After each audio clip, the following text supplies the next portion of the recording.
నమస్తే, నా పేరు Shivaji. Welcome to our channel. Tirupati వేదికగా కరుణాకర్ రెడ్డి ఆడుతున్నటువంటి డ్రామాలు మనమందరం 2 రోజులుగా చూస్తున్నాం. ఆయన ఏమంటున్నాడు, ఆ విగ్రహం చేతిలో ఆల్రెడీ శంకు ఉంది, చక్రం ఉంది, అది ఖచ్చితంగా మహావిష్ణువు విగ్రహమే అని చెప్పి మరొకసారి ప్రెస్ మీట్ పెట్టి చెప్పడం జరిగింది. ఆ విగ్రహానికి సంబంధించి ఇక్కడ చూడండి, ఆ విగ్రహము 2003 నుంచి అక్కడే ఉందని చెప్పి నేను 4-5 వీడియోలు ఆల్రెడీ చెప్పాను.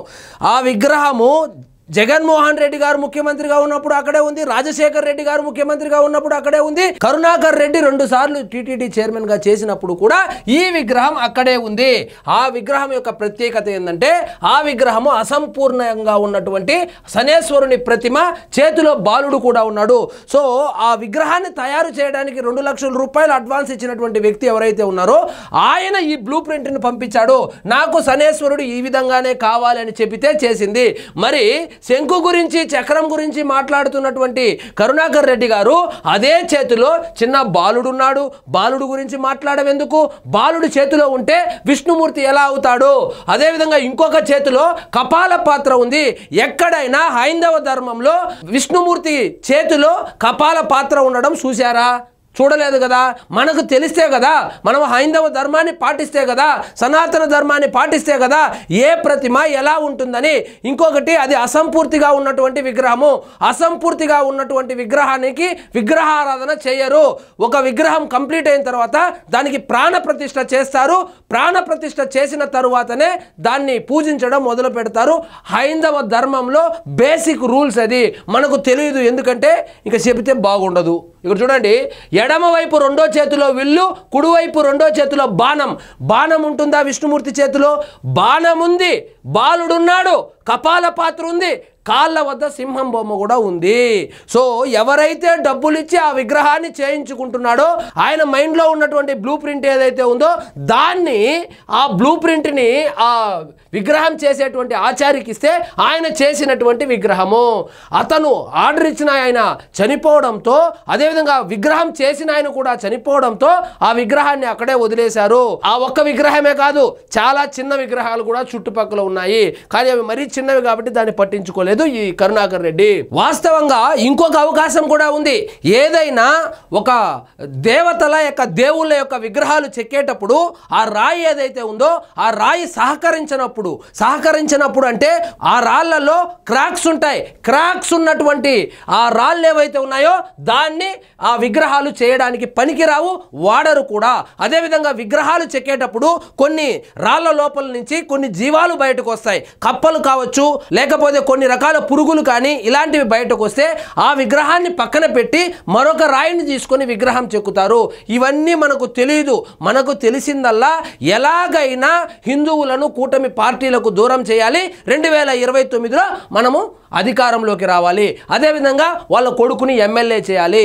సో ఈయన అంటాడు 2 సార్లు అంట శ్రీవారే ఈయనని పనికి మెచ్చి 2 సార్లు నన్ను చైర్మన్గా చేయించుకున్నాడు అంటాడు. 2 సార్లు మిమ్మల్ని శ్రీవారో, శ్రీ వెంకటేశ్వర స్వామి గారో, మేము గోవిందరాజుల స్వామి గారో మిమ్మల్ని చైర్మన్గా చేయలేదు.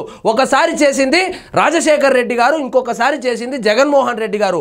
వాళ్ళ కార్యకలాపాలు తిరుమల తిరుపతి దేవస్థానంలో కనుక జరగాలంటే అక్కడ ఒక నమ్మకమైనటువంటి వ్యక్తి ఉండాలి. కాబట్టి ఆ కోటాలో మీకు 2 సార్లు ఆ చైర్మన్ పోస్ట్ వచ్చిందే కానీ మీరేదో శ్రీవారికి సేవలు చేసేశారని, ఇంకా నయం తిరుమలను కట్టిందే నేనని చెప్పేవాడు. ఇప్పుడు చాట్ జీపీటీ వచ్చేసింది, ఆ గూగుల్లో లేకపోతే ఇంటర్నెట్ ఉంది కాబట్టి బతికిపోయాం. కానీ ఇలాంటి కరుణాకర్ రెడ్డి లాంటి వాళ్ళు, వైఎస్ఆర్సీపీ నాయకులు ఇంటర్నెట్లు కానీ లేని కాలంలో కనుక రాజకీయాలు చేసింటే తిరుమల కొండను కూడా, తిరుమల గుండి కూడా నేనే కట్టానని చెప్పేవాడు.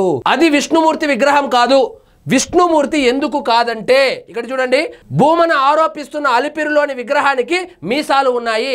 ఎక్కడైనా ఈ ప్రపంచంలో విష్ణుమూర్తి గారికి మీసాలు ఉండడం చూశారా? కానీ ఆ విగ్రహానికి మీసాలు ఉంది.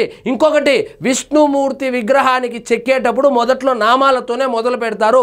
ఆ విగ్రహానికి నామాలే లేదు, నామాలు లేదు, మీసాలు ఉంది, చేతిలో కపాల పాత్ర ఉంది, ఇంకొక చేతిలో బిడ్డ ఉంది, ఆ వాహనంగా సింహం ఉంది. ఇన్ని లక్షణాలు ఉన్నా వాటిని దేన్ని చెప్పకుండా శంకు ఉంది, చక్రం ఉంది, ఇది మహావిష్ణువు విగ్రహమే అని చెప్పి జనాలను తప్పుదోవ పట్టించేటువంటి ప్రయత్నం చేశాడు.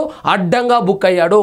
అదేవిధంగా నిన్న ఆ గూగుల్ మ్యాప్స్ నుంచి తీసినటువంటి ఆ ఫోటోలు ఏవైతే ఉన్నాయో 2022లో కూడా ఆ విగ్రహం అక్కడే ఉంది, 2003లో కూడా ఆ విగ్రహం అక్కడే ఉంది, 2005లో కూడా ఆ విగ్రహం అక్కడే ఉంది.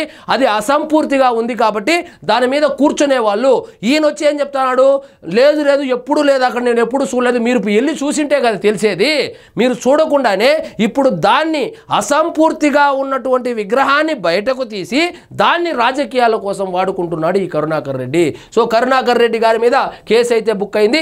ఖచ్చితంగా కరుణాకర్ రెడ్డి గారిని అరెస్టు చేసే తీరాలని హిందూ బంధువులు అయితే డిమాండ్ చేస్తున్నారు. ఎందుకంటే ఈయన వారానికి ఒకసారి తిరుమల తిరుపతి దేవస్థానానికి సంబంధించి ఆ పవిత్రతను దెబ్బతీసే విధంగా ఈయన విష ప్రచారం చేస్తూనే ఉన్నాడు. మొన్నటికి మొన్న టీవీ5 విలేకరి చేతికి శ్రీవారి యొక్క ఆ గేటు యొక్క తాళాలు వెళ్ళిపోయాయని చెప్పి అసత్య ప్రచారం చేశాడు. సో అది అసత్య ప్రచారం అని తేలిన తర్వాత కూడా కనీసము సారీ కూడా చెప్పలేదు. కానీ ఈయన ప్రతి వారము ఏదో ఒక విషయంతో ముందుకు వచ్చి తిరుమల తిరుపతి దేవస్థానాన్ని ఏ విధంగా అయితే చైర్మన్గా ఉన్నప్పుడు భ్రష్టు పట్టించాడో ఇప్పుడు అంతకన్నా ఎక్కువగా ప్రతిష్ట దిగజార్చేదే పనిగా పెట్టుకున్నాడు. సో ఇదండి ఈరోజు మన టాపిక్. మీకు ఈ వీడియో నచ్చినట్లయితే లైక్ చేయండి, షేర్ చేయండి, ఛానల్ మాత్రం సబ్స్క్రైబ్ చేసుకోవడం మర్చిపోవద్దు.